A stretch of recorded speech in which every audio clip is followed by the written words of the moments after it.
I'm John Gigerty, joined as always by Dan Bolek. And Dan, today is one of the most special events we do every year.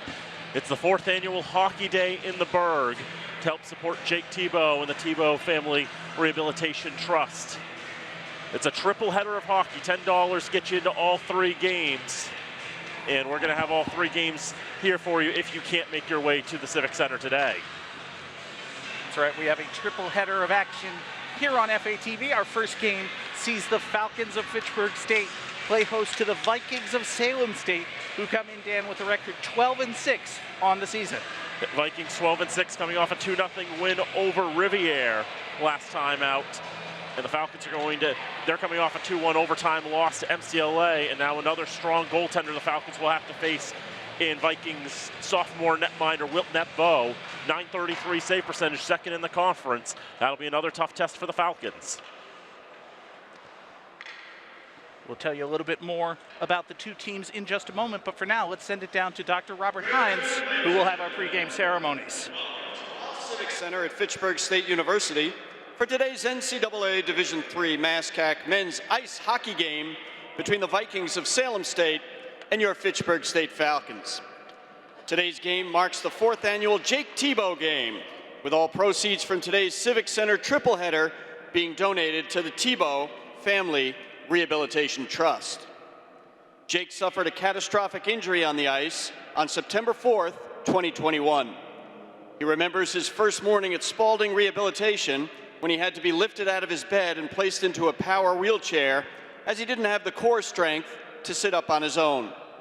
An outstanding athlete who took pride in his conditioning for hockey, he was surprised to find he could barely lift a 3-pound dumbbell. After a few days at Spaulding, he realized he could either dwell on all that he had lost and retreat into a shell of feeling sorry for himself, or he could fight with all that he had to beat this. Jake chose the latter. It was time to dig deep and fight. This is why we can all embrace Jake's motto, no quit.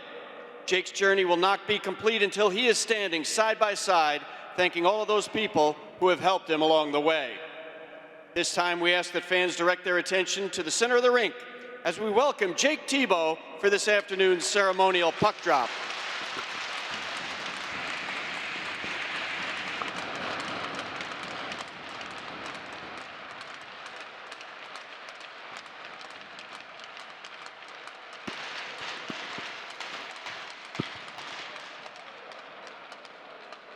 I just want to take a second to thank everyone here at Fitchburg State for believing in me now 4 years out of this and continuing to do it. Special thanks to Matt Burke, President Hodge, all of Fitchburg State, but most importantly, Coach Fuller, who's family to me and is truly giving me the opportunity to fight this battle head on each day.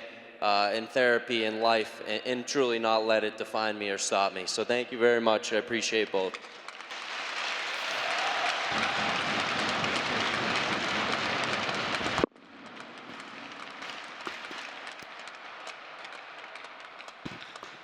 Joining Jake at center ice for the ceremonial face-off is lifelong friend, Falcons number 7, Jeremy Millette, and Salem State number 9, Luke Day.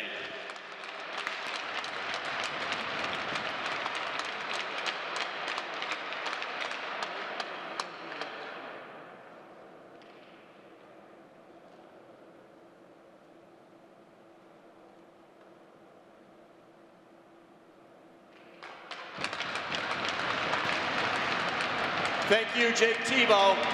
Your story remains an inspiration to us all.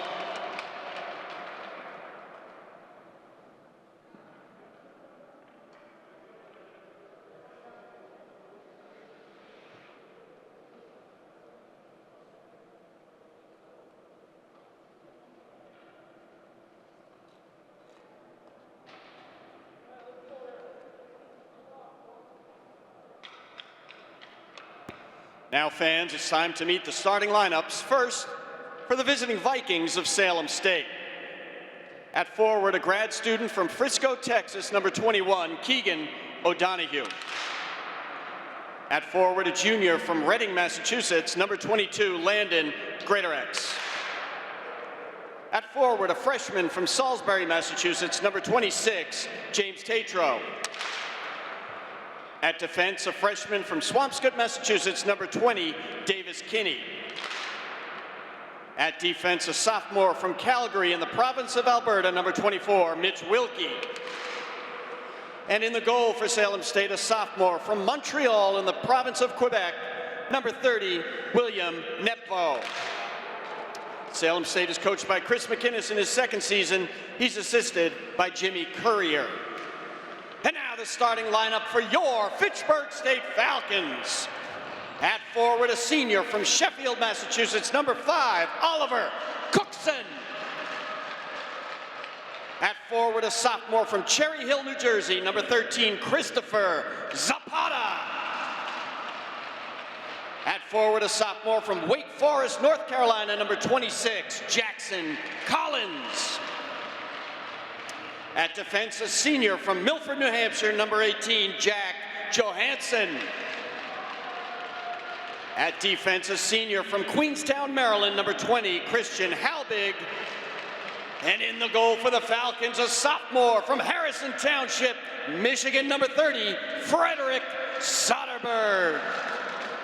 Fitchburg State is coached by Dean Fuller in his 41st season, assisted by associate head coach Tom Patty, Chris Kine, Mike Chartrand, Josh Miller, and Cameron Isabel. Fans, at this time, we ask that you please stand as you are able for the playing of our national anthem.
Hockey Day in the Berg here on FATV. I'm John Gugerty, joined as always by Dan Bolak, and we want to encourage you folks at home, if you're in the Fitchburg area, absolutely come on down to the Wallace Civic Center just off John Fitch Highway here on the campus of Fitchburg State University. Just $10 gets you in the door for all 3 games here at Hockey Day in the Berg, and all proceeds from today's events go to the Tebow Family Rehabilitation Trust. But if you are unable to come on down, or if you frankly don't want to because it is cold, we understand, and we are here for you.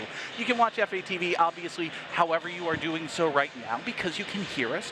But if you have other folks who may wish to watch as well, they can join us via the FATV app, available in the Apple App Store and in the Google Play Store on your Android devices, or on your Fire TV, Roku, or Apple TV devices. And of course, Dan, we are streaming online at fatv.org as well. Absolutely, fatv.org. Find the Civic stream or type in fatv.org/civic, and you'll find us in stunning high definition. And if that was a lot of words and you couldn't retain it all, fatv.org/watch-fatv, because we talk fast. I acknowledge that, Dan.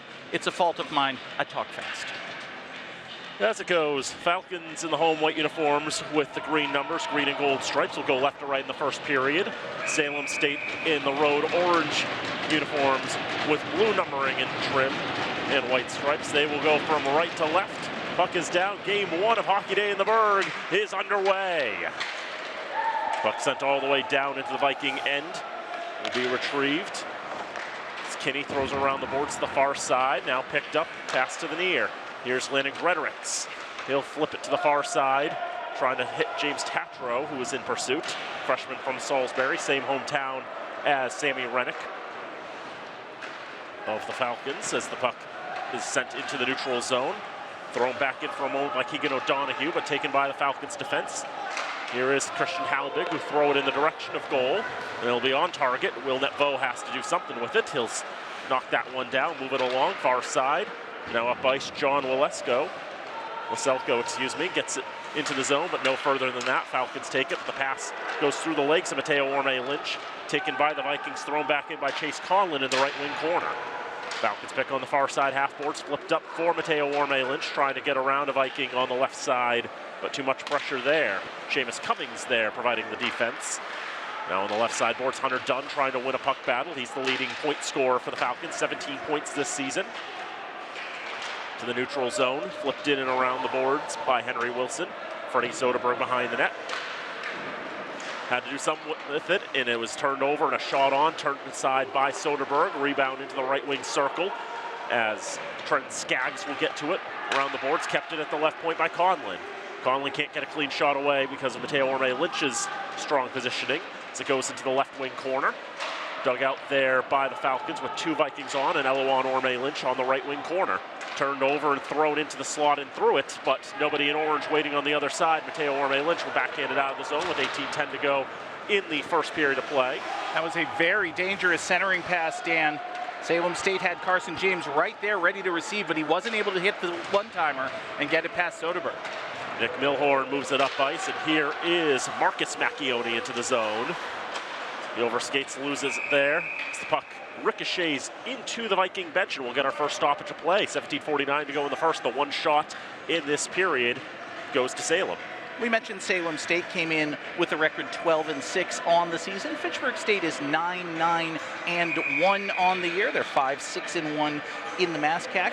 Winless in their last three, though they did have that 2-2 tie against UMass Dartmouth where they won the shootout. So it feels like a win, but it goes down as a tie. As it does, and the Falcons have been having some trouble here in the Bay State. They are winless in their last 8 games in the state of Massachusetts. Their last 2 wins both came up in New Hampshire against Keene State and Riviere.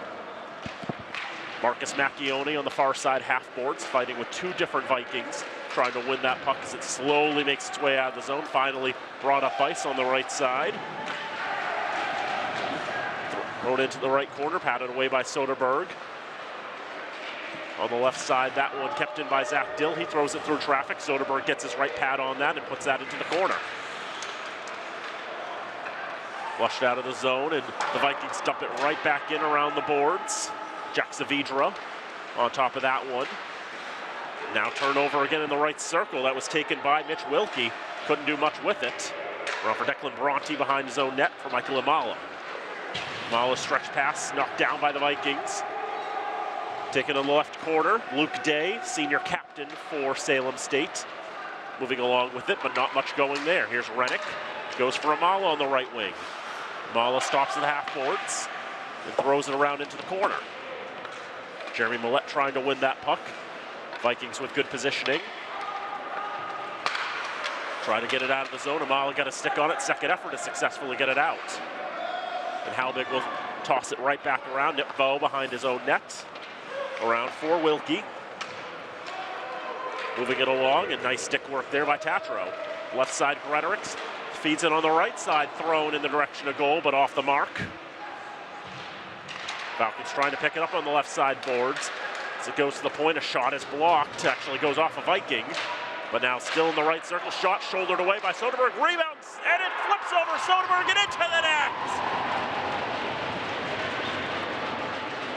A lot of helter-skelter going on, and Salem State, with that tenacity, would not be denied. 15:53 to go in the first. They've got the first strike. It's Keegan O'Donoghue who leads the handshake line for Salem State. Dan, I don't know if this puck took a deflection off of O'Donoghue's stick or if he just didn't get good wood on it. It looked like a change-up almost. It looked like he reared back for a big, hard slap shot. Soderberg was ready to reach up with the glove and get it. He went full extension, and then the puck just floated in behind him like a big looping 12-6 curveball almost. He was also down on his rear end, which made things so much worse. Soderberg scrambled to try to get that puck and reach up and try to stop it, but already down and out, having to make a couple of saves on that whole exchange of play. We have our first penalty of the game with 15:38 to go in the first. And as they're sorting that out, folks, we want to let you know that FATV's remote productions are underwritten by Minuteman Press, Rollstone Bank and Trust, All One Credit Union, Unitil, Acme Carpet One, and the Sentinel and Enterprise. I don't know why I went for the Canadian pronunciation of oat there. It was not intentional. Penalty goes against James Tatro. He goes for tripping. That's his 10th penalty of the season. Up to 20 penalty minutes on the campaign. If he were on the Falcons, that would lead the team. Their team high is Isaiah McKinney's 18. And if you, like me, are curious, it's Henry Wilson who leads the Vikings with 25. Falcons with a chance to respond. Only 15 seconds after the Vikings goal, the Falcons get the first power play of the game. Falcons with a 16% power play on the season, 5th in the MassCat. Salem 84% on the kill is 3rd. That's out of 10 teams in the conference. That pass to Johansson, just able to get on his horse and keep it in the zone. Tried to feed it back to Mateo Ormelich, hopped over a stick. Elowan was able to follow on, pick it up, get it to Mateo. Now for Jack Johansson to Dunn. His pass ends up going off a Viking stick and sent out of the zone. Again, great defensive positioning by Salem State. Just get your wood in the right place. You never know when you'll catch a lucky break. That way it was just a deflected tip pass. Totally shuts down the Fitchburg attack, kills a valuable 15-20 seconds off that power play, and they're going to kill 20 more as they send it right down the other end again. It's Hunter Dunn trying to push it forward, turned into a self-pass that was intercepted. Falcons will have to reset and regroup. They've not had too many power play chances the last couple of games, just not having the opportunity to draw that many penalties. Marcus Macchione on the right side, the youngest of the 3 Macchiones. Trying to get it to Reddick, he couldn't keep it on his stick. Here's Reddick's on the other side. The 3 Macchiones is a comedic opera, isn't it? Certainly sounds like it. Falcons have been missing most of the Macchiones this year. Reddick brings it all by himself. Can't split past all of the defenders. Netview has not been legitimately tested in this contest. He's faced a puck or 2 that weren't credited as shots on goal. Currently it says 4-0 on the big green board on official shots in favor of Salem, and that pass out of the reach of Halbig, and down the ice it goes again. One thing that's not going in the Falcons' favor by conceding the first goal, the Vikings not only in the driver's seat in the sense of having the early strike and the early lead, Salem State is 11-0 when they get the first goal. Falcons will have to change that narrative if they want to win this game, obviously. Falcons themselves are only 1-5 when they concede first. So those numbers not in their favor, and they are still looking for their first shot as the power play is expired. 6.5 minutes gone in the first, 1-0 Salem in front on the goal by O'Donoghue. Discombobulation in the neutral zone. Now the feed up ice for Waselko. Dropped off there, tried to make some moves behind the back just to keep control of that puck. It goes to Luke Day now on the right side. Moves along for Skylar Miller.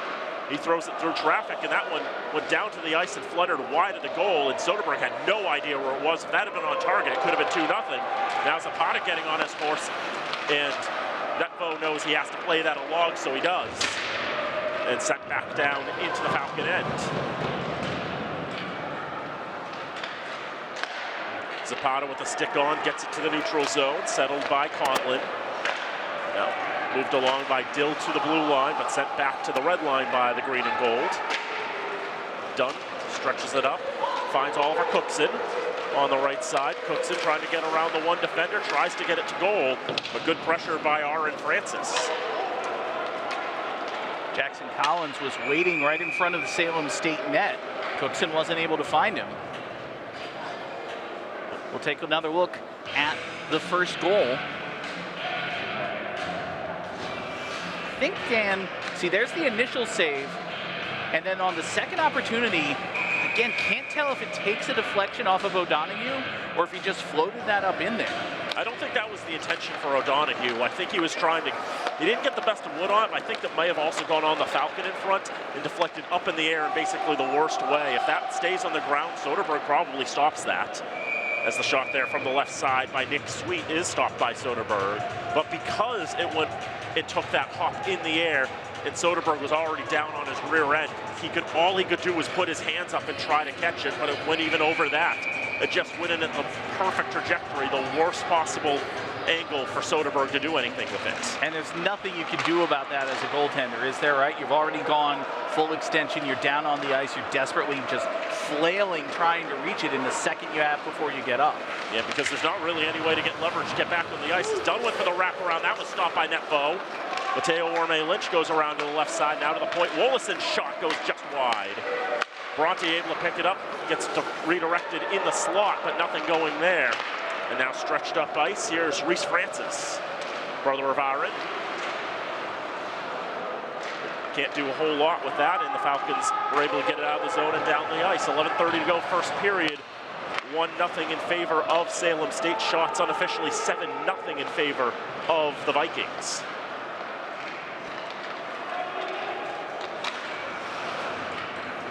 Bounces off the near side, boards in front of the Salem bench into the stick of Jack Johansson. Johansson taking it up the ice, gets the shot, but it goes wide to the right of Netvo. Now behind the net, picked up by Davis Kinney. They skate it up, stretch it, and Carson Whitman in the zone right side. Bad angle shot, Soderberg's got that stopped and held. No rebound, 10:53 to go in the first. First 8 shots unofficially to Salem.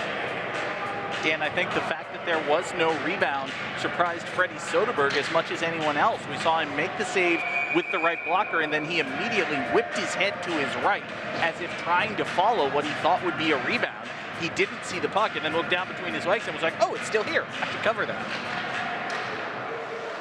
Face-off eventually controlled by the Falcons. Rennick gets out of the zone for Millette, a potential 2-on-1. He's got a Mala to the right, but the centering pass goes off the Viking defender.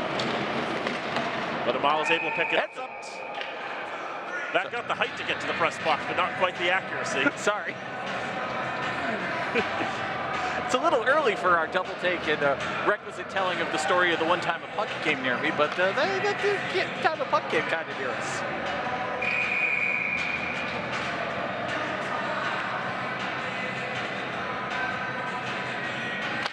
Had the height, not the distance.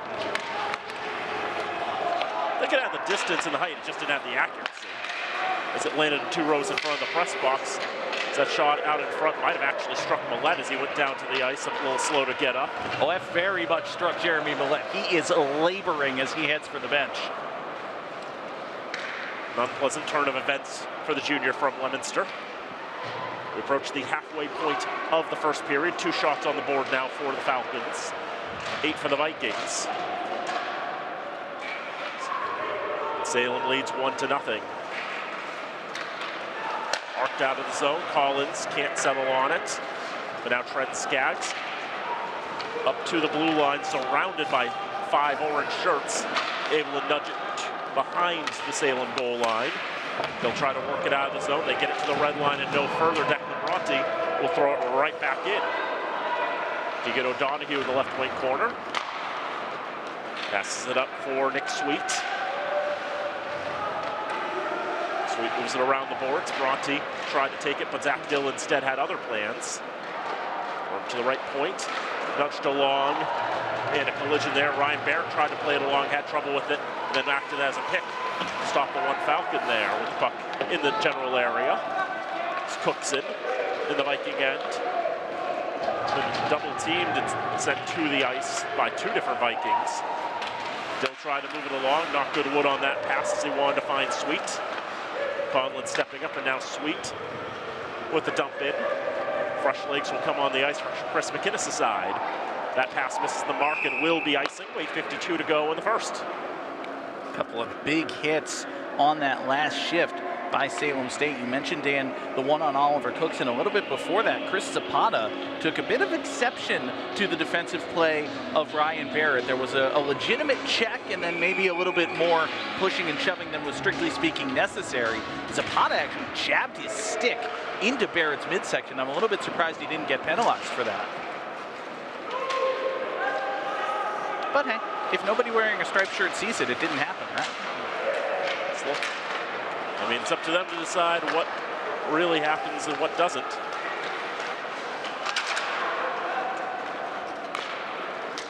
Falcons have it back. Aaron Francis trying to clear it out. They'll be taken by Eloan Orme-Lynch.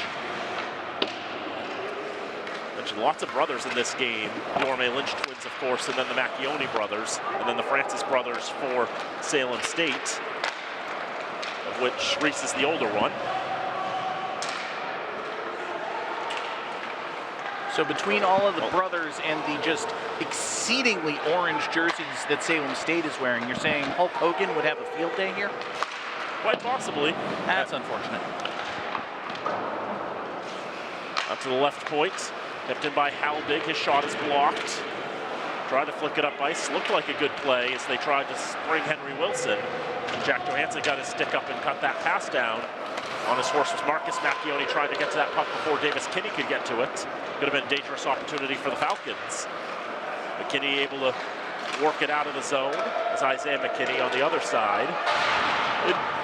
Some collision to the boards. Here's Kinney walking the blue line to the right side. Shot thrown into the slot, nothing going there. Around the boards to the near side. Here's Nick Milhorn. Milhorn moving it up for Alexander Beauvais. Marcus Macchione there to try to dig this out as well. Finally sent back into the Falcon end. And that one made a beeline for the scorer's bench. Sailed over that and landed in the third row. Probably about 5 feet to the right of Dr. Robert Hines. Dan, I've been really impressed with the defensive work of the Vikings in this first period. They've always got just the right positioning, always reaching out their sticks, breaking up these passes, making deflections. It's very good work on the defensive end for Salem State.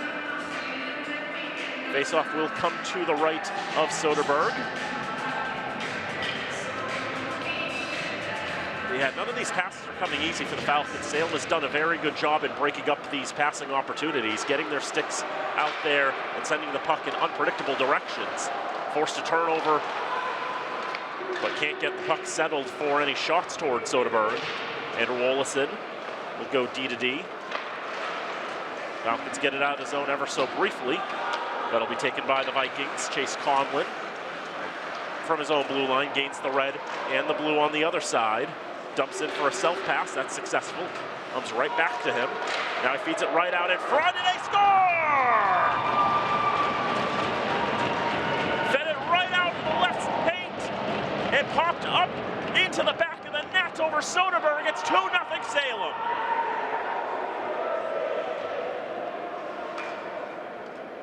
I think it was Tatra who was there on the left side of the paint to redirect that home, and Salem now with a 2-goal lead.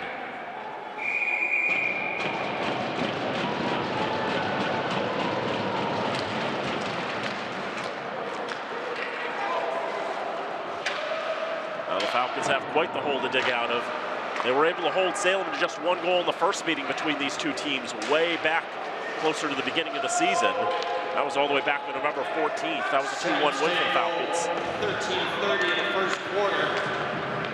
Scored by number 26, James Tatra, assisted by Chase Conlon.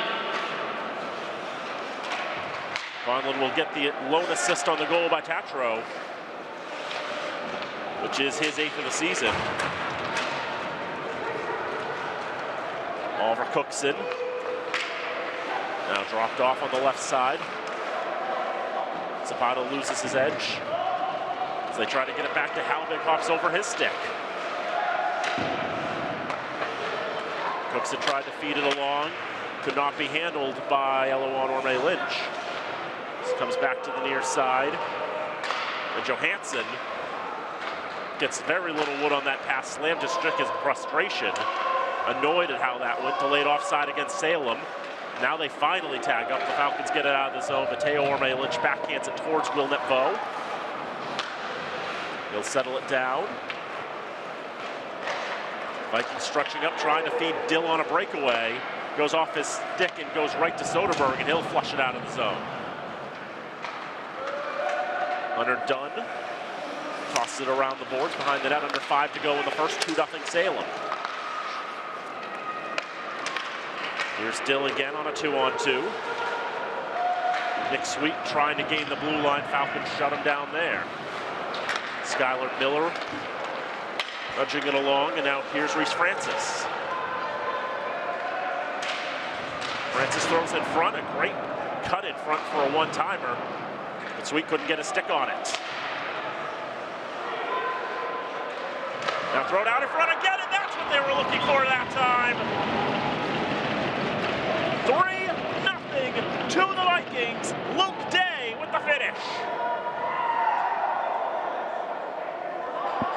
The first 2 goals, Dan, were not soft goals by any means, but just weird plays where pucks took deflections and you couldn't quite tell where the puck was going. This was just a brilliant centering pass, a perfect one-timer, great accuracy, a tremendously executed play by Salem State, and it gives them their 3rd goal of this first period. I mean, that is exactly as you would draw it up, and they just tried that play about 5 seconds earlier, not finding any success on it, but they try it a second time. That time they get paid. They've got their 3rd goal of the period. They lead 3-0. And really off and running, and then some. Not been the first period the Falcons have wanted to play. They have not really been able to test net foe, not really able to set up any good opportunities. So much trouble handling it. Puck did actually exit the zone. And when Milhorn made the touch-up, they called the delayed offside. These teams have not met since back in November, Thursday the 14th. Fitchburg State won that game 2-1 in Salem. It is a much different game to this point, obviously. Yeah, they were trying to still feel things out a little bit at the beginning of the season. I don't know if they were 100% sure who their starting goalie was going to be at that moment. In the first handful of games, that Aaron Mercer, who played most of the games last year, Hunter Thomas was the next guy up. Netfo was basically the 3 in terms of playing time. But he really was able to run with the starting job this year. Has already put forth some tremendous performances for the Vikings. And he's played all but 2 games this year. As they try to center, nothing going there. Now all the nifty moves. Can't get the finish there. Carson Whitman did everything right except the most important part. He had Soderberg dead to rights. All he had to do was get that last little tap on the puck. He wasn't able to get his stick fully extended to knock it in. Under 3 to go in the first period. Salem leads 3-0. Seamus Cummings throws it around the boards. Halbig gets to it. Rennick trying to protect against the boards. Eloan Orme Lynch dumped to the ice. Vikings take it. Fredericks. Now here's Tatro on the left side. No look feed, but nobody there, but another turnover forced. So Donahue takes it and out in front, a save and a rebound. Soderberg scrambling from side to side. They can't run it home. Back to the point. Here's Conlon. His shot whiffed on. Still has it back there. Now finally forced and dispossessed. Mateo Orme Lynch on the rush. Doubles back a little bit. Tries to feed it for Dunn off his stick. Shot blocked. Mateo Orme Lynch can't get to it. A one-hand slap to get it out of the zone by Tatro, and then it ricochets into the Viking bench. 1:59 to go in the first, 3-0 Salem. And if the score stays the way it is as we head to the locker rooms here in 119 seconds, we'll take a look at this last save by Soderberg. I have no idea how Gretorix wasn't able to put this one away. This is the opportunity as well by Whitman. He had a wide open net in front of him. But real quick, if the score stays as it is for the remainder of this period, Salem State is going to be leading 3-0 and feeling as though they've had bad luck. They've had a lot of opportunities. Soderberg has been scrambling every which way. Here's Jackson Collins up for Zapata. Now to the left side, can't get the finish. It's Bove cutting to the goal on the other side, or Cookson rather. And he just wasn't able to get a stick on it. And the reason he wasn't, Dan, is that Declan Mocknane was right there. Again, perfect defensive positioning by the Vikings. Now a forced turnover. Collins' bad angle shot. That's stopped by Netfo. On that last opportunity for the Falcons, it was Locknane with his left skate who was able to just break it up enough and get it away from the goaltender Netfo.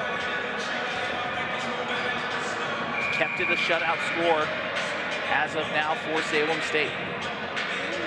This game as it's been played right now, shades of the Westfield State game earlier this year, in which Westfield skated to a 7-1 victory, which it felt like the Falcons not only were making a few too many passes, but really struggled to gain considerable ground in the zone, even though they got 41 shots in that game.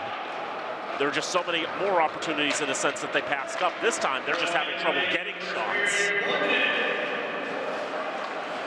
Salem has played as if they are the better team through the first 20 minutes of action. As Milhorn behind the net pinned into the boards. Dug out on the near side by Salem. Thrown up to the far side and trying to cut towards goal. There's a shot. Falcons got a piece of that as that ricochets into the netting and out of play. Dan, you mentioned that Salem State looks like the better team. I couldn't agree more, and it's not just in terms of the goals. It is really in every phase of the game. They've controlled possession, they're hitting harder, their passes are crisper, their defensive positioning is better, their capitalizing on opportunities is better. There isn't much of a silver lining in this first 20 minutes for Fitchburg State. Other than that, it's just the first 20 minutes. Falcons able to get it out of their own end. But Salem taking control, putting it right back in. Carson Whitman skating it up. He's pushed into the boards. Falcons get control, get it out of the zone. Jackson Collins, but he's by himself. No reinforcements, tries to take the shot. It's blocked by the man in front. That was Kinney there as it goes to the right side. Shot knocked down by Soderberg. Stretch pass tried to hit Cookson. That's too far out of his reach. And winning the race to the puck is Seamus Cummings. That'll be icing. A little bit of an unscheduled 5-on-5 sprint, if you will. Cookson v. Cummings. Both players wearing numero 5. Draw coming with 4.8 to go in the frame. Face-off coming to the right of Soderberg again. John Roselko will take it for the Vikings. It's Jackson Collins. Vikings win that draw, holding on the left side boards, not able to get a shot off. And that'll be the end of the first period. An absolutely dominant 20 minutes from the Salem State Vikings. Looking to avenge that early season loss, and they're well on their way. Outshooting the Falcons 15-4 in the first period and taking a 3-0 lead into the locker room. Just a complete first period for the Vikings. Every phase of the game, they didn't just play well, they played excellently. Excellent forechecking, excellent defensive positioning, excellent passing, excellent shooting. Again, just being able to capitalize on opportunities. Again, I said it earlier in the period, Dan, I'll reiterate it here. They scored 3 times. They had at least 3 other chances that I can't believe didn't go in. Just did so well in controlling the play and so well at really holding the Falcons at bay when the Falcons did have it in the Viking end.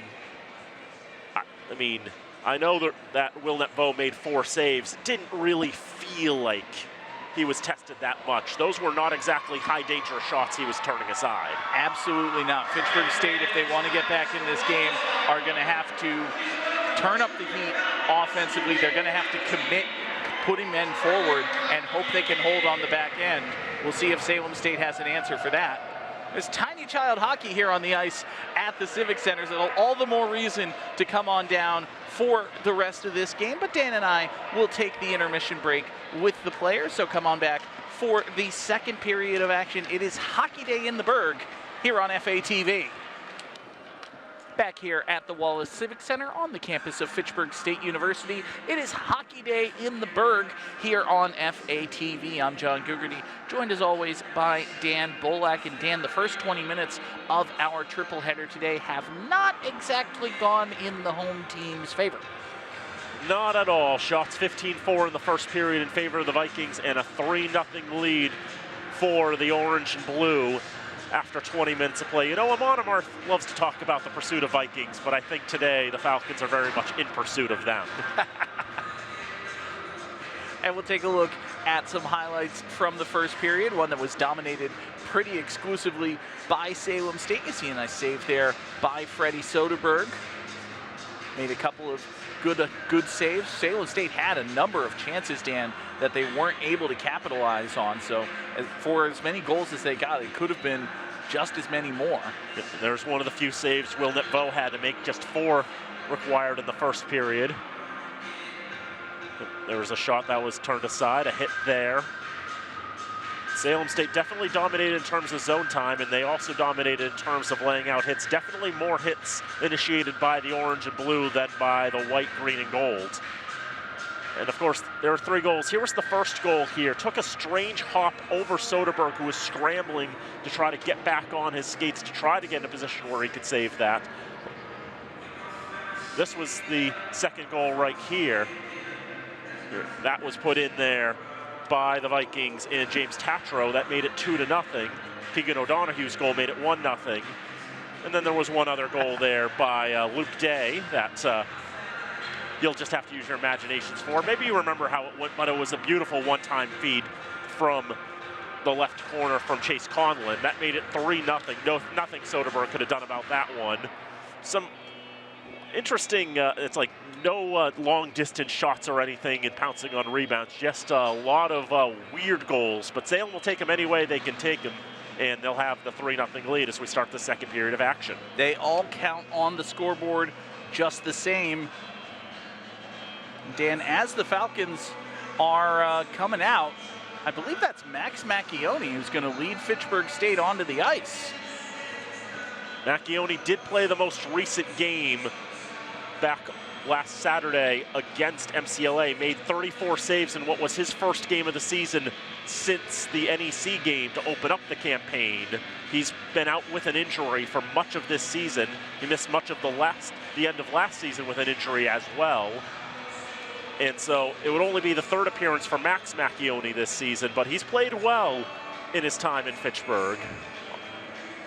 And he will, in fact, lead the Falcons onto the ice to start this second period. Macchione, the junior from North Kingstown, Rhode Island, will take over in goal. So Dean Fuller makes a change. For as bad as the first period was, Dan, there still are 2 more. Fitchburg State with plenty of time to get back into this one. Again, folks, we want to let you know this is the first of 3 games here on FATV. 2 more games taking place after this one. So if you can, come on down to the Wallace Civic Center. $10 gets you in the door for the remainder of this game and the 2 more. All proceeds from today's festivities go to the benefit of the Tebow Family Rehabilitation Trust. And of course, we'll have them all here on FATV. Because, hey, we're here. We have camera folks. We have our truck. We're good at this. Why don't we do them? We should do them. Let's do them.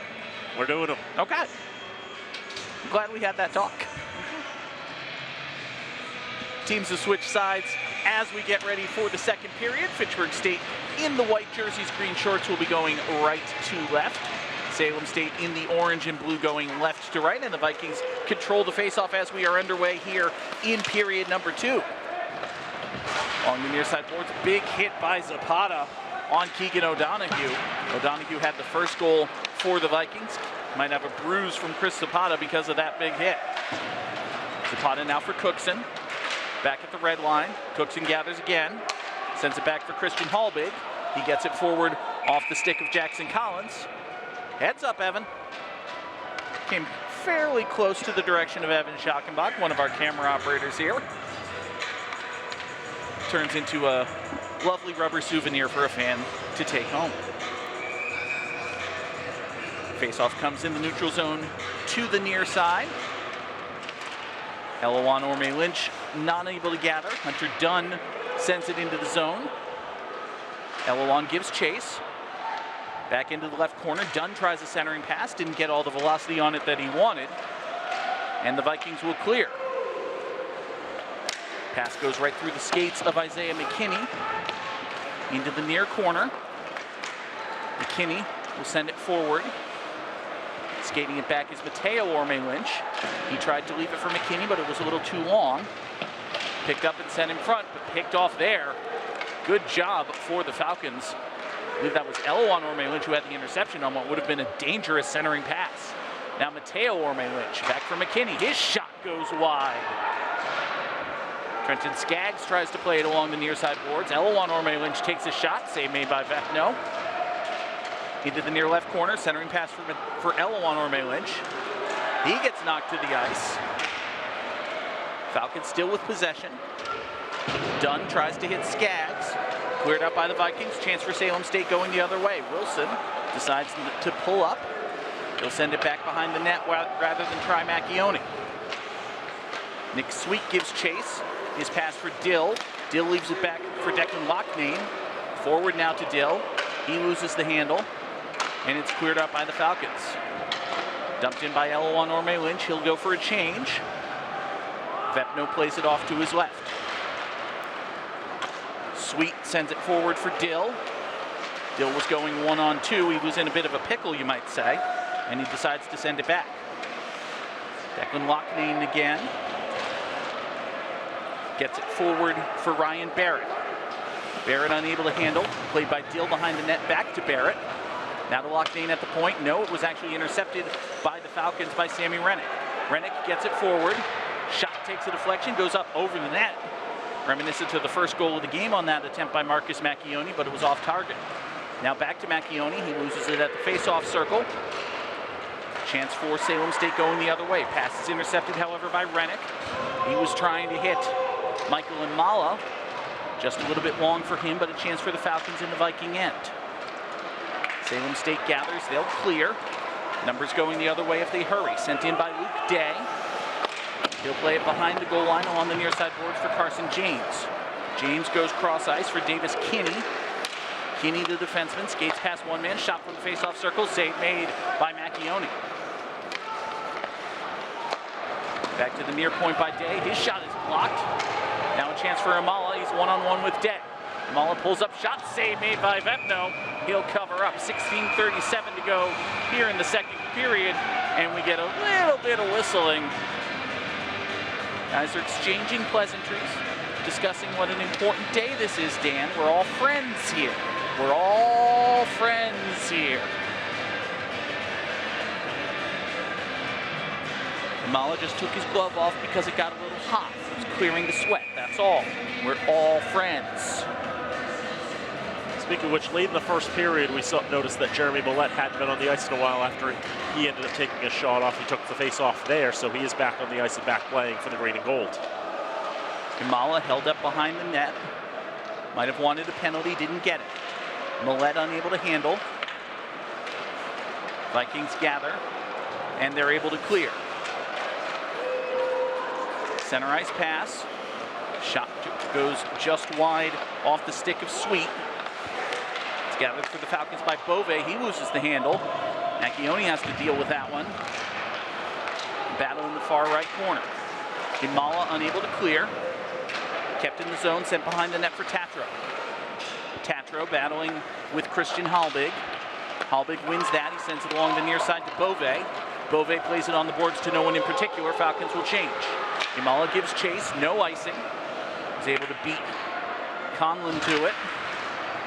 The Vikings gather, clear the zone, and now a chance for them going the other way. Seamus coming, centering pass, shot, deflected wide, might have gone wide either way. Comes back to Wilson. He loses the handle. Skaggs forward to Zapata. He's got Collins with him, but he shoots himself. Save made by Vepno, goes over the net, back behind him. Cookson gets tied up with the referee, but he's in there battling for the puck. Trickles in on Vepno, and he pounces on it. And once again, we are all friends. Please ignore the pushing and the shoving and the general chippiness. They're all friends, Dan.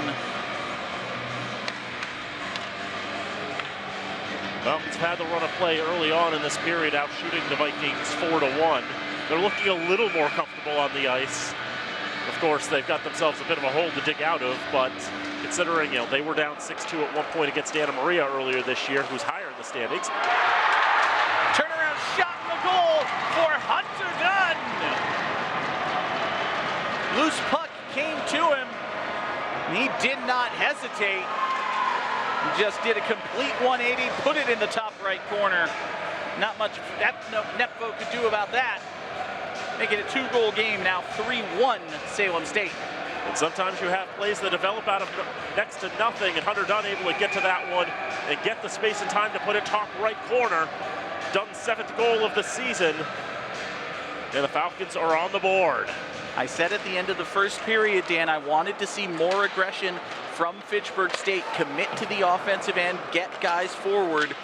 They have put the pedal to the metal in the first 5 minutes of the second period, and they've been rewarded for their efforts. Now a chance for them again if they hurry.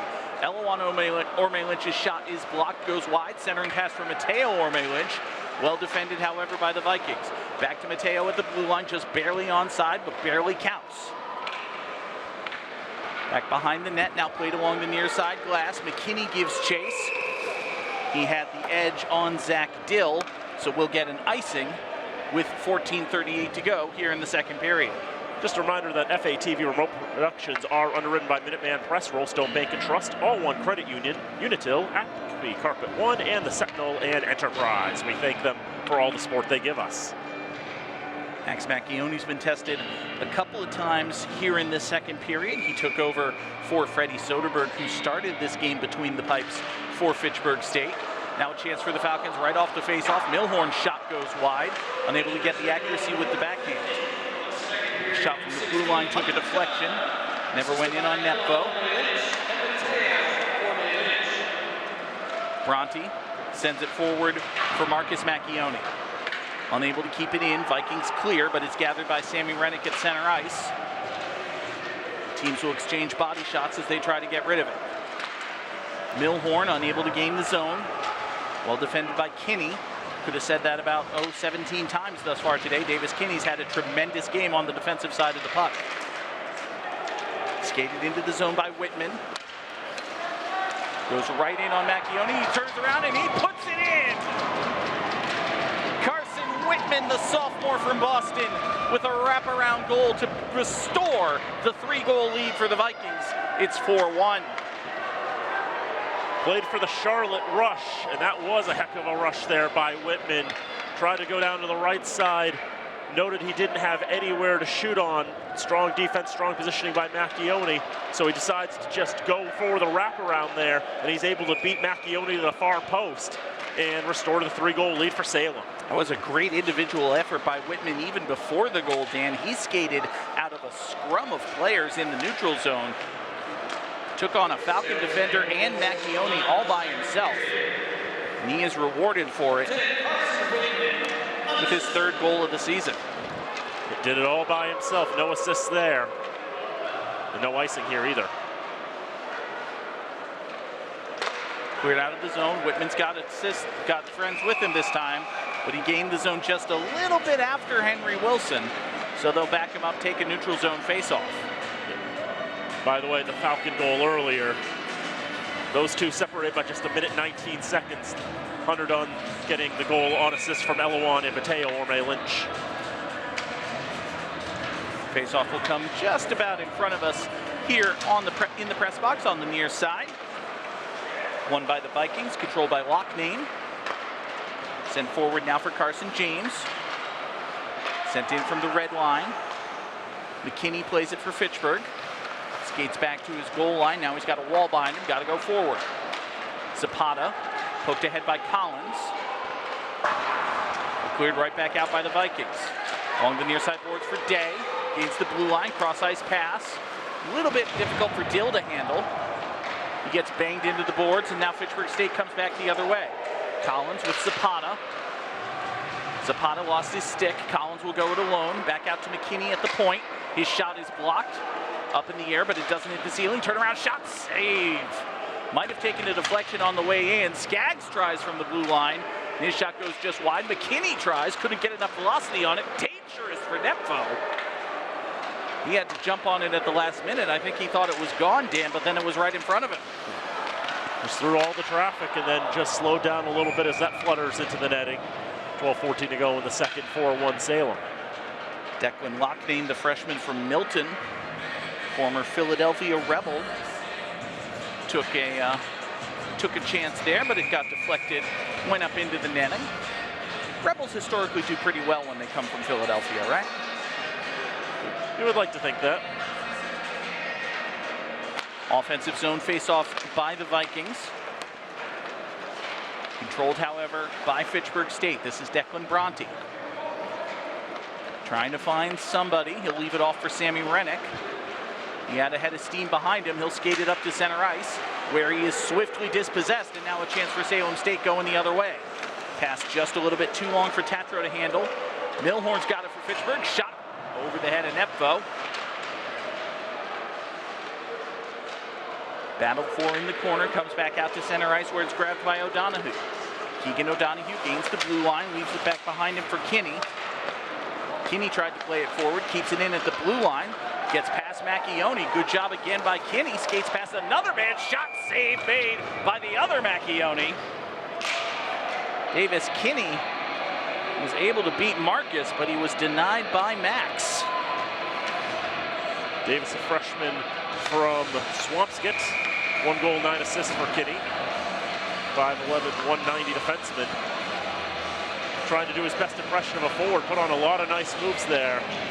Only the 3rd shot on goal in the period for Salem State. 2nd save for Max Macchione.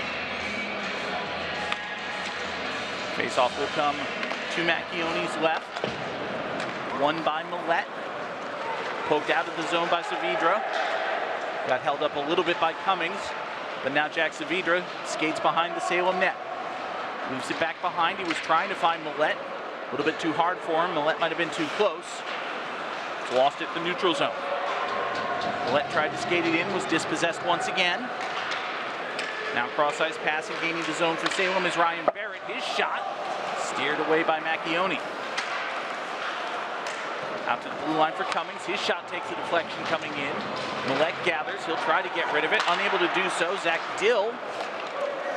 His shot got blocked. Cummings sends it back in. Loose puck in the face-off circle. Grabbed, played along the boards, and out. Out of the zone, but also out of play. So it'll be a face-off back in the Fitchburg end. I wonder for a moment what part of the board is that going to hit. Ended up hitting the board on the other side of play. Yeah, that board's not in play. There's too many hockey sticks there, ironically enough. 10:39 to go, 2nd period. We've had 1 goal by each team. Came in 3-0 Salem and is now 4-1. Sent in by the Vikings. Macchione plays it, leaves it back behind. Now Hunter Dunn. He's trying to find Skaggs, who's dispossessed. Centering pass, shot save made by Macchione. Another great opportunity for the Vikings. That shot is blocked, flutters up and over the net. Salem State pressing their advantage. Loughnane at the blue line takes a shot. Got a deflection, but Macchione was there. Big hit away from the puck. Falcons are able to clear it out of the zone. Halfway through this game, halfway through this 2nd period, they trail 4-1. McKinney tried to send it in. Eloan Orme Lynch does so, but he does so right into the jersey in the color orange, which is not the color his team is wearing. Long stretch pass, well directed to Tatro. Tatro skates in, but he loses the puck. Dan, what is that in the Fitchburg net? Not a puck, but something else. Maybe a piece of broken stick or something. Well, perhaps they'll have a moment to get it out of the net with icing being called there. Falcons cleared it all the way down. That does look like maybe a skate blade, a stick blade? Maybe a glove or something? I have no idea. I just looked and I saw something black in the net. I was like, that looks like a piece of gaff tape. It probably wasn't that, thank goodness. We would be in trouble if it was. Falcons able to clear the zone. Yeah. What would we be taping inside the nets now? That's a good question. Very fancy cameras. Pass into the zone, handled by Macchione. Falcons unable to clear. Kept in the blue line by Mitch Wilkie. Wilkie battling with Cookson. Clearing pass intercepted by Collins. Zapata's going 1-on-2, but he's faster than the 2, so he's got the puck. Chris Zapata. Back out to the blue line. Andrew Wolozin takes a shot, takes a deflection coming in. And it comes back along the near side boards. Cleared up by the Vikings. Gathered by Declan Bronte. He sends it back in, but I think they're going to say he was offside. Falcons did not fully clear the zone on that re-entry.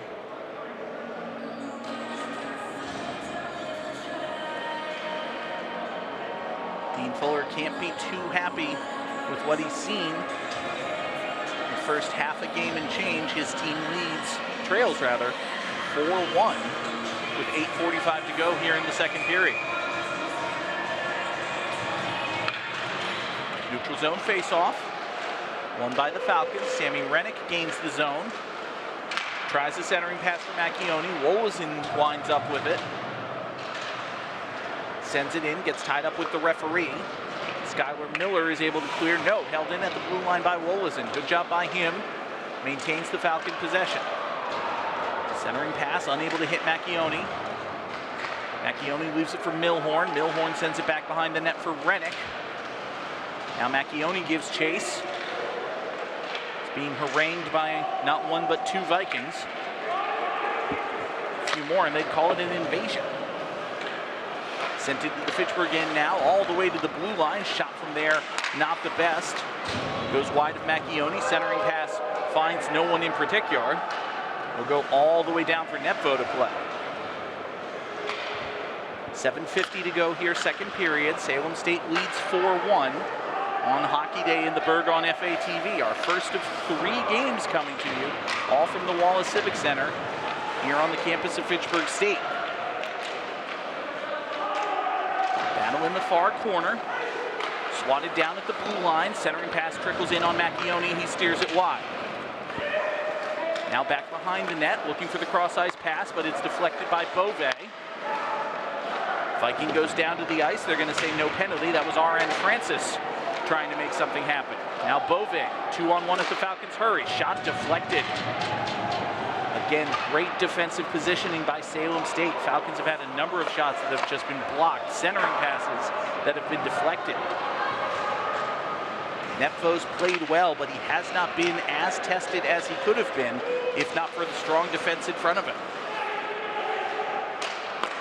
Turnaround shot blocked by Mateo Orme-Lynch.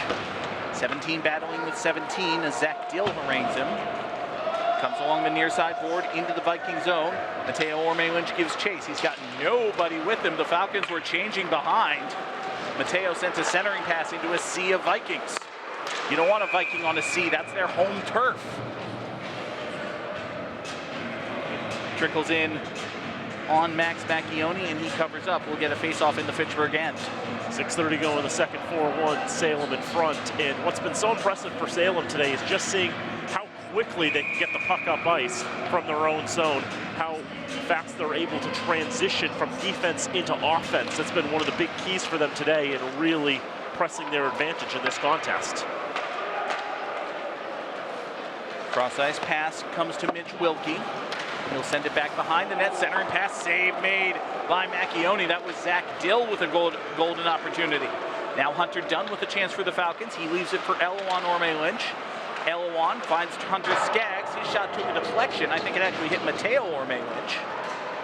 Centering pass by Skaggs. Goes off the near boards instead. Cleared out by the Vikings. Skaggs plays it in the neutral zone. Tried to poke it forward, but the Viking was there. Finally, Fitchburg State's able to gather, but right back out of the zone. Falcons have to tag up and reset. Eloan Orme-Lynch unable to handle. Back to the Falcons zone. Milhorn kicks it to himself. Perfectly legal. You can totally do that. Try the wraparound opportunity. Nothing there. Now Hunter Dunn battling with Conlon. Conlon emerges the victor. Chase Conlon gains the red, gains the blue, loses the puck. That's rather important. Should have held on to that. Would have preferred not to lose it, all things considered. Comes along the near side boards. Played by Tatro. Poked out well by McKinney. Now the Vikings will have to reset. Rhetorics. Banged into the boards by Skaggs. Viking just gets sandwiched in there. James Tatro's going to have a bruise because of that hit. Shot from the blue line, saved by Macchione. Swatted down by Tatro. Tried the backhand wraparound, couldn't get it done. Out to the blue line, shot goes off the midsection to Skaggs, and he grabs his belly, doubles over in pain. That hurt. Skating in, shot takes another deflection. Good defense by the Falcons. Vikings pressing the advantage. Shot trickles in. Macchione had to go full extension as that took an unexpected deflection. Now Sammy Rennick going 1-on-2, upends the defender. Rennick turns around, shot save made by Nepvo. Loose puck back behind the net, comes to Rennick on the near side boards. Battled for in the corner. Rennick gives way to Marcus Macchione. Back behind the net, played by Seamus Cummings. Rennick harasses him. Cummings sends it all the way down, grabbed by Declan Bronte. 4 minutes to play here, second period. Falcons trying to make it at least a 2-goal game as we go to the second intermission. Back out to the blue line now. Chance for the Vikings going the other way. Bronte gives chase. He'll short circuit that. Moves for Wolozin. Wolozin ahead to Zapata. Zapata gets it out of the zone, but it's grabbed at center ice. Sent back in for the Vikings by Reese Francis. You look at an RAI, you expect to say Ray, but no, it's Reese. It's fine, he's from England. They just invented the language and all. You'd think they know how to, never mind. I digress. Shot goes wide of the net. Macchione reached out with the glove, didn't need to handle it. Another shot blocked by Collins. Henry Wilson leaps up into a check, but his pass at the blue line couldn't be handled by Aaron Francis. Nepvo out of his net to play that puck as it comes in on him. Cookson got a little bit tied up with Mateo Orme-Lynch. Now Mateo waiting for help. He turns, he shoots. Save made by Nepvo. Under 3 minutes to play here, second period. Shot from Elawan Orme-Lynch takes a block. Never got in on Nepvo.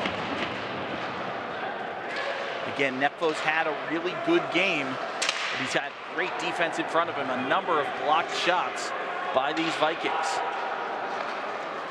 2:35 to go, second period. Chance for the Vikings now. Whitman got a pass to Wilson, but his shot went wide. Loose puck in front of the net. Whitman's playing without a stick, which would put him at a bit of a disadvantage, you'd say. And as it turns out, it benefits the Falcons. Hunter Dunn got a man behind him, leaves it for Jack Johansson. Johansson's centering pass is intercepted. Try to find an opportunity, but nothing there. Whitman's got a new piece of lumber. He'll try it out. Shot goes off the side of the net. Johansson along the near side boards. Hunter Dunn's able to clear the zone. He's got Mateo Orme-Lynch with him. Dispossessed momentarily. Elawan Orme-Lynch will skate it in and send it back behind the Viking net. Grabs there for Salem State. Good stretch pass. Finds Zach Dill. Back to the blue line. Wilkie's shot takes a deflection, steered away by Macchione. Beauvais sends it ahead to Jeremy Millette. Kept away from him by Davis Kinney. Comes back to Kinney as we hit 90 seconds to play here in period number 2. Vikings still lead 4-1. Shots on goal unofficially 23-14 in favor of Salem State. Alexander Beauvais leaves it for Jeremy Millette. Millette goes down to the ice with a whistle. And I think they're going to send a Viking to the penalty box for that. I think we had a run of about 5.25 minutes without a whistle. I was going to say, for the love of God, Dan, talk. I need to breathe. That was fun. Hockey's fun.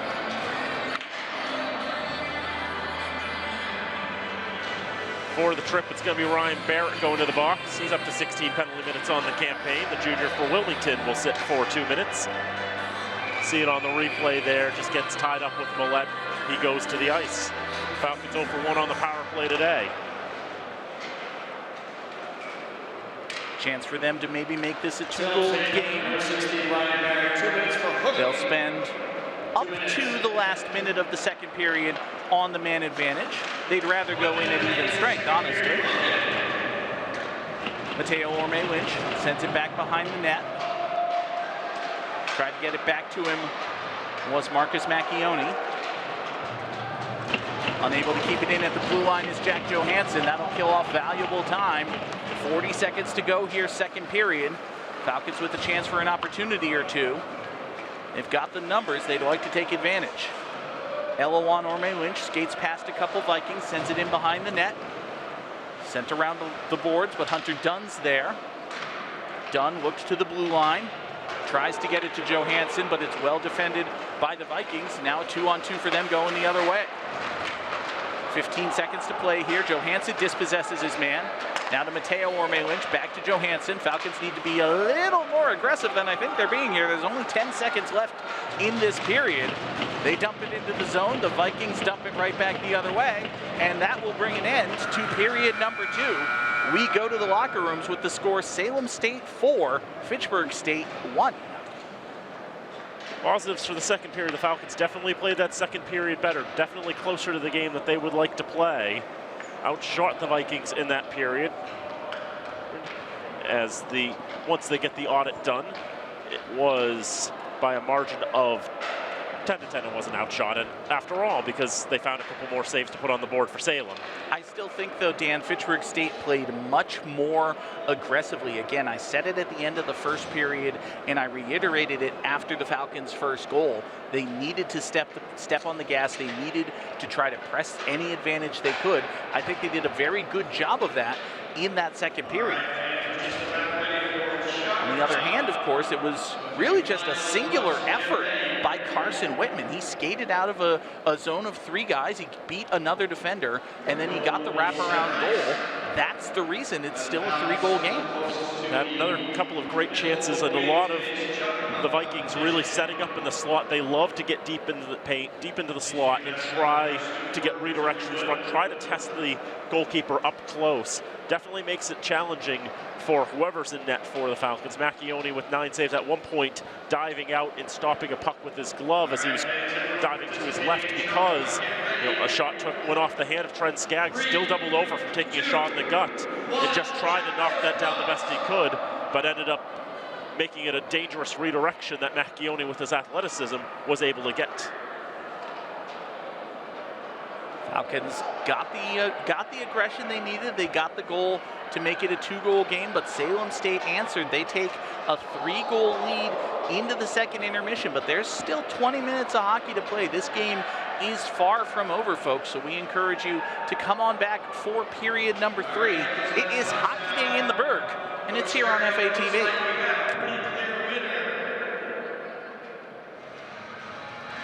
Back here at the Wallace Civic Center on the campus of Fitchburg State University. It is Hockey Day in the Berg on FATV. I'm John Gugerty, joined as always by Dan Bullock. Dan, the second period went a little bit better for Fitchburg State than the first. They were able to get a goal, make it a 2-goal game, but Salem State answered quickly, extended their lead back to 3, and that is where we stand as we get ready for the third period of action. Definitely a more balanced second period of play. Still plenty of hits for both teams, still plenty of shots for both teams, still plenty of opportunities for both teams, but it wasn't as so one-sided as we saw in the opening 20 minutes. See a lot of hits down low, especially in the Falcon end. Macchione coming into the game, relieving Freddie Soderberg, went 12 for 15 in the first period. Macchione went 9 for 10 in the second period, made a number of saves. You can see Will Netbo on the other end. He's got 13 saves in this contest, and definitely seeing a lot more work in the middle 20. A reminder from Montreal, making a number of saves, and so did the junior from North Kingstown, Rhode Island. The 1 penalty in the period, Millette taking a hook there, leading to a power play that'll carry over to this period. There's the goal for the Falcons for Hunter Dunn. Meanwhile, on the other end, Carson Whitman able to score on this wraparound, responded in just 79 seconds to restore the 3-goal lead for Salem State, and that's where we are through 2 periods of play. Salem State 4, Fitchburg State 1. And really, Dan, both of the goals in the second period came together almost out of nothing. For the Falcons, it was a turnover in the offensive zone by the Vikings. Hunter Dunn just basically did a 180 turnaround, shot the puck into the back of the net. Not much Netfo could do about that. And for Salem State, it was a tremendous individual effort by Carson Whitman. He had the puck just outside the offensive zone in neutral ice here right in front of us at the press box. He was able to skate past 2 or 3 Falcon defenders, and then, as you saw, put the nifty wraparound move and got the puck past Macchione to restore the 3-goal lead for Salem State. Now for the Falcons, 20 more minutes of hockey to play here on this first game of Hockey Day in the Berg. Just got to keep doing a little more of what they were doing in the second period, try to get some more shots on Netvo, trying to create some more opportunities, try to limit the number of chances Salem has been getting, especially maybe try to clog up the neutral zone a little more, try to prevent their transition play from being as effective as it has been. Now, Salem State has been really effective at turning defense into offense. Those big, long cross-ice stretch passes going from one blue line to the other, or even from deep in their own zone to the blue line. They've really been able to put Fitchburg State on the back foot. That's something the Falcons are going to have to avoid. But at the same time, Dan, time is running out for Fitchburg State. They need to, I said it at the start of the second period, they need to be more aggressive. They need to be even more aggressive. They've got 45 seconds of a man advantage. They should really, really try to make it at least a 2-goal game before they get back to even strength. Try to make something happen here, get this game close. It's funny, there was a point I was going to make early on in the second period, which was cut off by Hunter Dunn scoring, which was the Falcons earlier this year trailed 6-2 against Anna Maria, scored a goal late in the second, down by 3 going into the third period, but scored 3 in a row to tie it at 6. And coming into today, Salem State's third in the MASCAC, 23 points, but Anna Maria on 30 points, second in the conference. So the Falcons have come back from down like this against a much better team. So it's not outside the realm of possibility. Falcons and the home whites going left to right.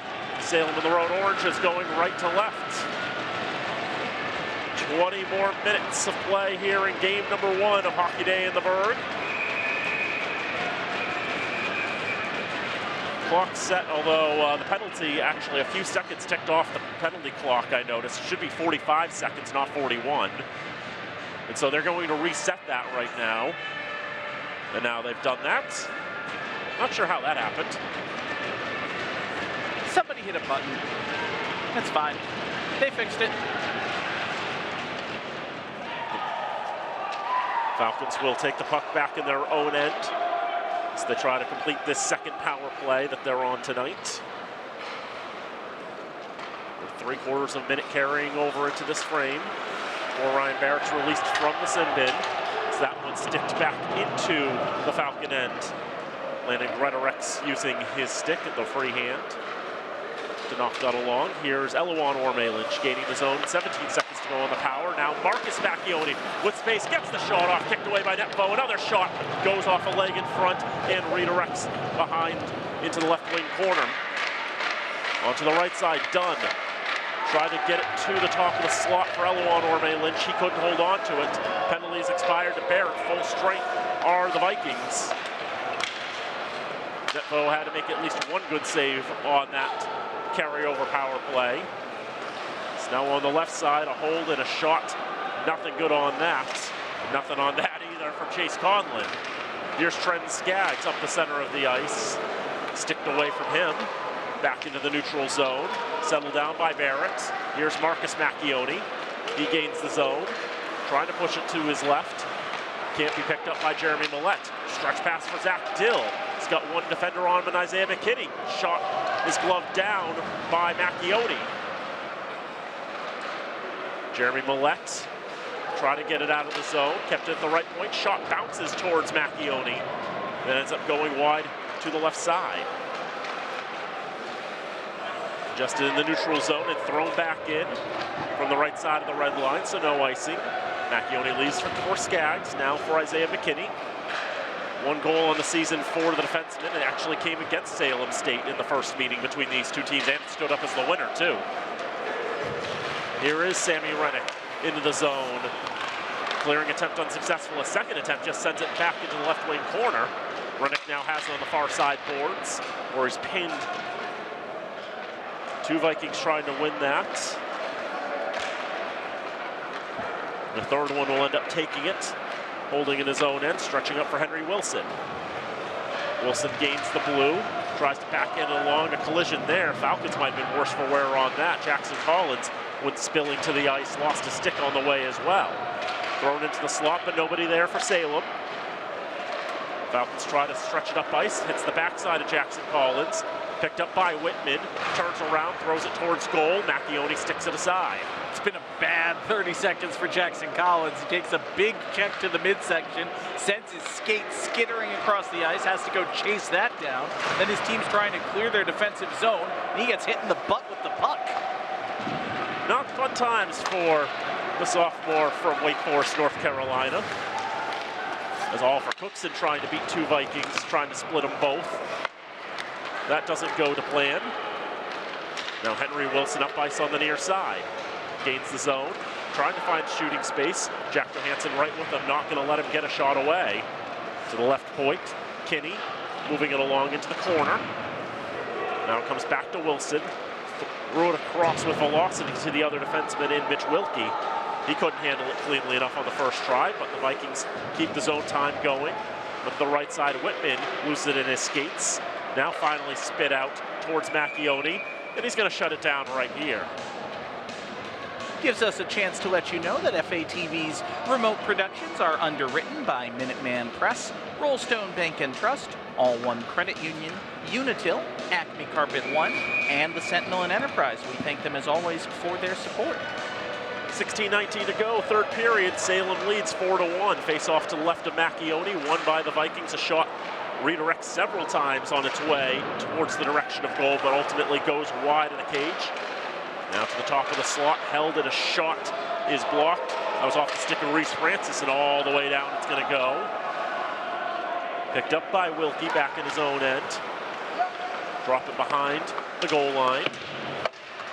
The defenseman will try to move it around. Now to the near side, here is Reese Francis again. The senior tried to move it along, but that one knocked back from Nottingham, England. Played for Western New England with his brother RN early last season. And before that, played 2 years with Lebanon Valley down in Pennsylvania. Lebanon Valley was once a conference mate of Fitchburg State. Back in the late 90s, early 2000s. So that one sent off the boards and into the netting. Interesting how you can do the boards then the netting first with that trajectory, but they did it. I think it hit the lip of where the wood part of the boards meets the glass, and that caused it to ricochet up. Eloan Orme Lynch's stick is no longer going to be playing a part in this game. He'll get another one. It's fine. I think we've talked about it in previous broadcasts. The board's a little shorter in spots where the locker room entrances are to the ice because the building was built with the shorter boards in mind. So when you get these taller, more standard boards for today's game, it doesn't really work out so well. No, not so much. Macchione will glove this one down. 5:02 gone in the third period. Shots 27-15 in favor of the Vikings. I'm not going to say they're coasting on a strong first period, but the play's been relatively even since we started the second. A shot right off the draw goes wide of Macchione. Had to use his athleticism to cut down as much as he could. Another chance, and Macchione makes the save on that. So it's sprawling down to his rear end. Sammy Rennick tried to play it off the Viking defenseman there, and Seamus Cummings. He wouldn't have any of that. The Vikings sent to the ice in Fredericks. This is rainbowed into the zone, right wing corner, settled down by Skaggs. Pressure there, and a whistle.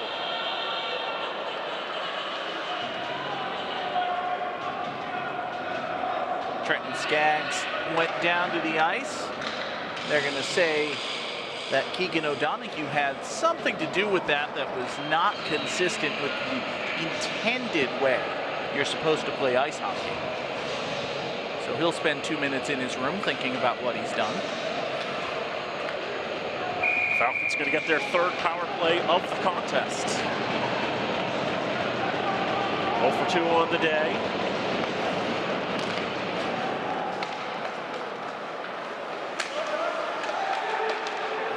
It's done. Control. Johansson. Holding was the call. As Johansson shot maybe Netvo got a piece of that. So went through a lot of traffic. Here's Dunn trying to pull it off to the right circle and sticked away by the Vikings out of the zone. Mateo Orme-Lynch keeping control of the puck. Falcons try to regain the zone. They will. Drop off for Dunn. Dunn gets it for Johansson. He holds and then blows a tire at the worst time. And the Vikings will take advantage of that and send it straight down the length of the ice. Johansson lost his footing, went down to the ice, and then he was trying to recover and get the puck to Mateo Orme-Lynch, but Orme-Lynch was trying to bounce on what he saw as a loose puck, so that bit of miscommunication between the Falcons caused them to lose it. Trying to transition up ice as they get fresh legs on the ice. Milhorn and Reddick can't keep it in as Gretorix will sling it back down again. 45 to go on the power play, 13-10 to go in the third, 4-1 Salem in front. Jeremy Millette will try to lead the reset here. So he looked for Milhorn, went off his stick and out of the zone it's gonna come. They'll try to stretch it up ice. Create a bit of a break here for Tatro. He'll hold top of the left circle, look for a redirection coming as Gretorix was cutting from the right. Couldn't get to it quickly enough. Tatro was able to get a hold of it and put it over the net. Howley has it back, but there's only 10 seconds to work with on this power play. They'll skate it up, Cookson calls for it, gets it, tries to split the two defensemen. Now moving it back for Reddick, tries to dig it out of the Zamboni entrance. Penalties expired to O'Donoghue. He's out of the box. Millette can't quite find Cookson, found Rennick instead. Cookson backhands it into the slot. Would be dangerous, but nobody there for the Falcons. Halbig will have it, move it along. Here's Cookson. Tries to regain the zone again. Second-year captain dispossessed and sent back down to the D-core. Stretched back up to Collins. He gets a stick on it. Netvo gets on his skates and plays it along down the ice. Here's McKinney. He'll go D to D. Tries to hit Zapata on that pass. Ends up ricocheting back into the Viking end, and Netvo again will have to send it out of the zone. Back in the defensive end for the Falcons, trying to move it up. Here's Zapata. Zapata turns around, looks for Skaggs cutting forward. Couldn't get a stick on it, but he gets it back anyway on the right side boards. Skaggs had a great opportunity, Dan, but Seamus Cummings was able to poke his stick in and clear that puck away. No icing coming here, and with the Viking potentially being the first to arrive, Macchione had to play it along. Now here's Mateo Orme-Lynch on the left side. Tried to find Eloan, found his skates instead, and Eloan couldn't hold it. Mateo turns it around, fires it from 60, and that's gloved down by Netvo. Stretched along, but ricochets back. Falcons have control of the offensive zone. Mateo holds on the left side, nudged forward by Wollaston, looking for Eloan. Wollaston turns it towards goal. That's deflected into the netting and out of play. 10:44 to go in the third, 4-1 Salem. We haven't had an opportunity, Dan, to thank our FATV crew who have done a tremendous job with us here today. Our director is Nate Glennie, Travis Falk, running graphics and audio. Robin Como is on replay, and our camera operators are Evan Schachenbach, Isaiah Manuel, and Alex Fabrile, who you can see on screen right now. They're all doing tremendous work. Happy to have them along today for what's going to be a long, fun day of hockey. First of 3 games we're bringing you right here on FATV. Olson backhands it around the boards. Tries to find Mateo Orme-Lynch. He's kept in at the point for a moment by Mitch Wilkie. Finally sent out of the zone, but taken by the D-core for the Vikings. Davis Kinney stretching it to the left side. We want to find John Waselko. Falcons will try to hold on to it, get it out of the zone. They go cross ice looking for Rennick. He can't hold on to it. Kinney, long for Wilkie. Now Waselko. Up ice on the far side, gains the red, now the blue. Surrounded by Falcons, gets the pass for Wilson. Wilson still in control, right wing corner. Doubling back, being pressured by Andrew Wollaston. Still Wilson on the right side, finally moves it along. Marcus Macchione looking to take that puck away. He will, but comes out to the point. Conlon holds, shoots, saved by Max Macchione. And he'll control the rebound and cover it for a draw. Dan, you ever play like, EA Sports FC or Madden or the NHL games or anything like that? You know how when you're creating a player or you're building a team in franchise mode, they have these drills, these mini games you look like you can play? I swear, what Henry Wilson looked like he was putting on a defensive skating mini game. Just go this way, no deep back that way, go this way, keep the puck away from that. It's very impressive work. He gets a gold medal. Does he get any achievement points, though? He gets 500 points, which he can add to his player, which will take him up to a 77 overall. Seems about right for this level. Yeah, and at 80, he unlocks a new development trait. Ooh. He'll be working hard on that. On the left side, a shot goes off a stick and wide. That was off the stick of Carson James.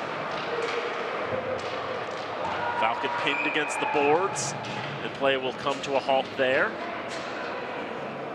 on what I believe is a hand pass. It was indeed. Jack Johansson had been knocked down to the boards, and he saw several things. He saw a puck directly in front of him. He saw a guy wearing orange on top of him, and he saw a teammate in front of him. So I understand the impulse to just reach out with the backhand and kind of flick the puck in the teammate's direction, but that still counts as a hand pass. Yeah, and they don't like hand passes at this level. Nope, can't do that. Self-passes are fine. Chris Zapata nearly succeeded in that one. Goes to the far side, to the near side. Bove kept in the zone for a moment. Finally moved out of the zone by Reese Francis. And 3-on-1 developing for Salem. Can't get the finish. And right on the doorstep, as that one just barely glances off the boards. That gives it the trajectory to allow it to stay in play. Doesn't miss the ceiling by about 3 feet. Luke Day on the left side of the circle.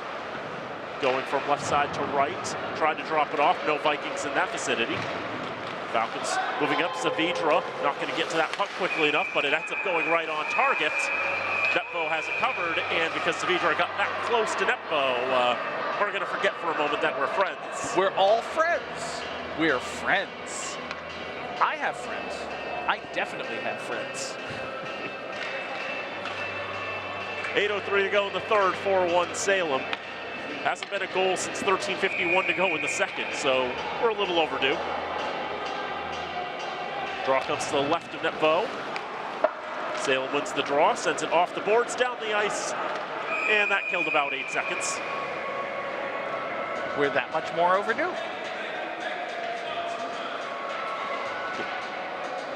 Salem State averages 38 shots a game conceded this year, so Netbo has been a very busy goaltender. Faced 616 shots coming into today. 255 goals against, 933 save percentage, season high for saves in a game. 65 against Endicott back on December the 10th. It's a fair number of saves. That was a winning performance as well. 65 for 68 against a nationally ranked goal side. And Salem won that battle on the North Shore, 4-3. Endicott still nationally ranked, by the way. 15th in the D3 poll by USCHO and 14th in the NPI, which is the computer ranking system that determines who gets into the field if you don't win your conference. Redirect's on for Tatro on the left side, looking for a redirection that never came. Macchione was ready for it anyway. To the left side, whipped on one-timer there. That's floated out of the zone. To the point that missed the ceiling by about a foot that time. Even closer than the last time. It's almost like The Price is Right. A little bit. Or like that cliffhanger game with the Yoda. But you win if you keep it close to the ice anyway. Cliffhangers as Marcus Macchione with a shot, stick down in front. Now to the left side, couldn't be played on by Sweet, but it will be picked up by the Vikings as Ryan Barrett skates in the zone, drops off for Dill, looking for Barrett in front, looking off his skate, it goes in the net! The change in direction deep in the slot, the Vikings now lead 5-1.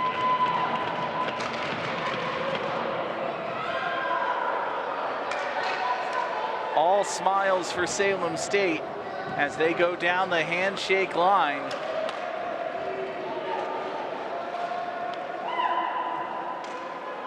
was Zach Dill who took the initial shot. Might have taken a deflection from Barrett. Saw Barrett turn around and point at Dill. He was like, did you do that? Did I do that? One of us did that, and we're happy about it. Dill led the handshake line. Barrett, though, was right down in front. I thought it went off his skate, but did not kick in motion. Scored by Zach Dill, assisted by Ryan Barrett. So we'll give the goal to Dill and the assist to Barrett. It could have gone off a Falcon skate in front. I don't think it went directly in the net. But nevertheless, it's 5-1 in favor of Salem State.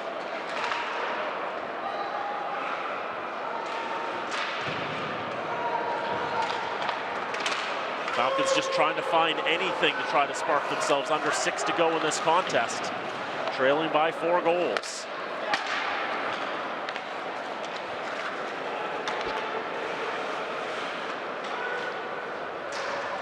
The Falcons on Hockey Day in the Berg are 2-1.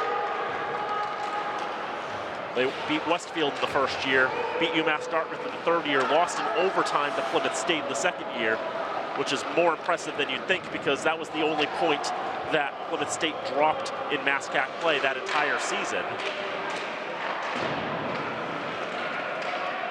The Falcons going to need a lot of goals quick if they want to try to change the narrative that this could be the first time they lose on Hockey Day in the Berg in regulation. Trent Skaggs tries to play it off the boards for Cookson. Now up to the far side. Jackson Collins in front of the penalty box. Gentleman in that left penalty box did absolutely nothing to do today, by the way. He's had a good seat. Always have a good seat. A great shot of the action. Protected on all 4 sides by the glass wall. And now Zapata, the zone. Self-pass. Try to throw it back on goal. Maybe try to throw for a pass. Nothing really going. Isaiah McKinney on the near side, lost the handle. Francis with a shot, saved by Macchioni. Now another shot blocked, comes back out to the point for Kinney. Goes top of the right circle, shoots. Macchioni's got that.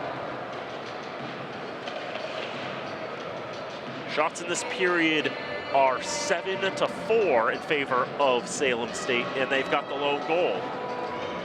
Folks, we've mentioned a number of times that there are 3 games on tap today, and we understand that there are some who only care about this or perhaps are just watching on demand in the future. Hello, as always, future people. We do want to let you know that we will also have the Blue Knights of Lunenburg Air Shirley playing the Tigers of Littleton Bromfield, and then our main event is the rivalry on ice, Monty Tech Fitchburg versus Leominster. Both of those games still to come here on Hockey Day in the Berg on FATV. Marcus Macchioni in front with a shot. And pulling up strong there was Netbo. Also had his stick there to knock the puck away to try to disrupt it for just a moment. Marcus Macchioni, you can see Dan is doubled over in pain. He's clutching his right arm to his midsection after taking a big hit. The freshman has missed a little bit of time this season due to various ailments. The youngest of the Macchioni brothers. I mean, all of them have had injury woes this season as that sent into netting it out of play. And you can also see in the background Lunenburg Air Shirley in the white uniforms, Littleton Bromfield in the dark blues, getting a nice shot of the action. And Marcus Macchioni is going to head to the bench for a change. The last minute or so of that shift for him, Dan, anytime he had to turn around, reverse direction, and go back up the ice, you could see him just bend over, put his head down, as almost as if he was saying to himself, okay, let's go. Try to do the best you can in those situations as icing will be called against the Falcons. I've been that guy saying, okay, let's go. It's not a fun place to be in. And he's doing things that are much more athletic than I ever could. On skates. Always have to marvel the athleticism of these players. All the work they've put in to get to this level. Face off to the left of Max Macchioni. He's 15 for 17 in this contest. Slung out to the right side, now back to the left side. They're trying to really make him work, go post to post. Can't get any shots away though. Bove in the neutral zone. Drop back for Amala, trying to move it forward. Strong board play by Conlon. Vikings take it, skate it backwards, and try to throw it forwards. Kept in by Haldig. Around the board, strikes the referee, and then strikes down stick, and the Vikings will skate it out. Rhetorix moves it along. Shot blockered away by Macchione. Haldig left wing corner. 2:30 to go in regulation time. Vikings lead by 4. About to expand their record to 12-0 when they get the first goal, which they did today. Falcons to fall to 1-6 when they concede first. Eloan Orme-Lynch able to knock that down with his body, but lost the puck as he was trying to cut through the circle. Mateo and Eloan both trying to win that puck on the near side. It comes out to McKinney, who will dump it right back in. Falcons tag up, but the Vikings get it right back out of the zone.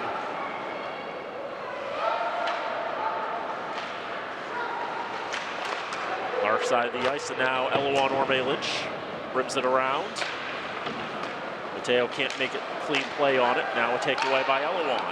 To the left circle, looked for Mateo off his stick. Couldn't turn it towards goal. They have the assists on the lone goal by Hunter Dunn. Lone goal the Falcons scored in this contest. Vikings get it out of the zone again. Isaiah McKinney in pursuit. Tallest Falcon, he's 6'4". Stretched up ice. Falcon loses his stick. How many times have we seen that today? It's up on the left side. This is Wilkie. Wilkie into the corner.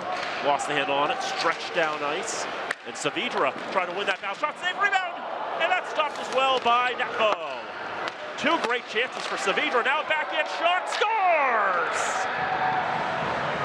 Falcons will at least take one back with 61 seconds left. They make it 5-2.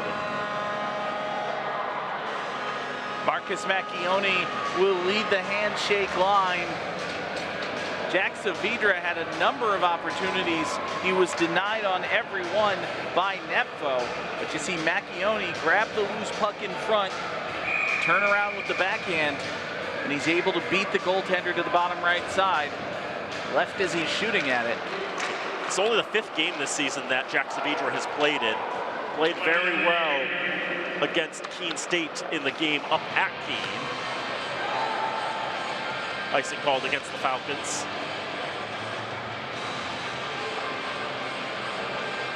I have one for the tiny injustices file, Dan. 7 seconds ran off the clock that shouldn't have. Yes. Tiny injustices. And I have one for the tiny justices file. They're putting those 7 seconds back. All is right with the world. Ish. Perhaps. Waiting for the clock to be readjusted. And it's not been readjusted. They're working on it. How about we call a timeout? Falcons will call a timeout to give Mr. Lapointe some time to think about putting those seconds back on. 55.4. Dan, I have something for the slightly larger injustices file. Yep. We're We're going to waste 5 minutes of our lives because of 4 seconds that were improperly run off of the clock in this 5-2 hockey game. Slightly larger injustices. Next game for these two teams, Salem State will be back on the ice on Monday night as they will host UMass Dartmouth for a 7 o'clock start. That's a makeup from Thursday when we had far too much snow to play any proper hockey.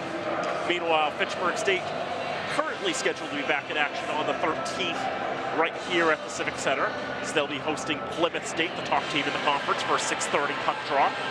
They haven't yet figured out when the game from last Thursday against Framingham is going to be played, but if that gets rescheduled in the next few days, then maybe that will be the next game. I don't know yet.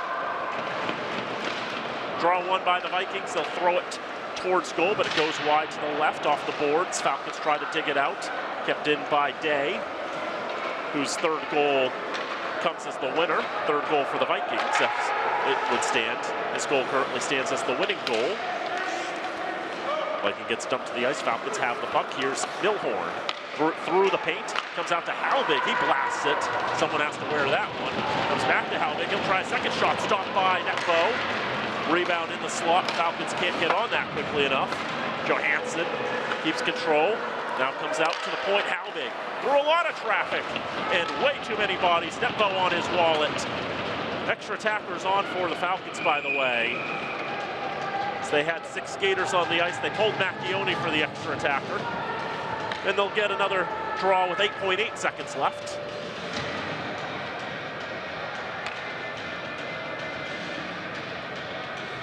Falcons would like to make it just a little more respectable. Yeah, I was a little surprised to see Fitchburg pull the goalie, but at the same time, why not? I mean, what do you have to lose at this juncture? Face-off control by the Falcons goes to Skaggs. Through a lot of traffic, went off the shoulder of Dunn. It's finally cleared out of the zone. And Salem State will take a 5-2 victory. Vikings go to 13-6 on the year, 9-4 in the MassCat. Still a fair bit behind Anna Maria, who are ahead of them in second place, but they do put a little bit more distance between them and the clump of teams battling for fourth. Fitchburg State is among that clump. They really could have used the points here today. And make it worse, they're tied for fourth coming in today with Worcester and UMass Dartmouth, who are playing each other today, which means it's now guaranteed the Falcons will now drop outside of the top 4, and that means a road game for the playoffs if things finish as they currently stand in the standings. The Falcons are enough of a distance away that they will definitely make the playoffs. It's just a matter of if they can get into the top 4, it's a home game for the quarterfinals, which is what they would prefer. But with this skid as well, they now fall under 500, 9-10-1, and now have lost 9 consecutive winless games in the state of Massachusetts, with no more games outside the state of Massachusetts scheduled for the rest of this regular season. We're getting to the point of the season, Dan, where every game is critical for Fitchburg State. But Salem State just came to Fitchburg today. They made the trip and they delivered a beating. They were the better team really in every phase. A well-deserved victory here for the Vikings. I do feel like maybe in the last 2 periods, Salem was maybe just a little bit better than Fitchburg. But in the first period, Salem State was a lot better than Fitchburg, and that was the difference. And that's reflected on the scoreboard, really. You know, if you just look at it, if the second and third periods were the first and second, we'd say, hey, we got a 2-2 game. We're going to the third. It's hockey day in Berg. Let's go.